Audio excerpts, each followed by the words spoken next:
Got 4 bikes. We got service for a customer. A little 110 quad, 200cc Coleman EX, 110 pit bike, little 47cc pocket bike. Doing air filter carb clean. Rig worm. I think we'll be doing full engine rebuild or swap on this one. Uh, Engine locked up, seized at the moment. Wire harness, carb, battery.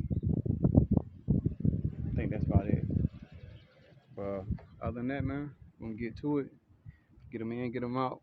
He brought some parts with us. That's even better. He got most of the stuff what he needs.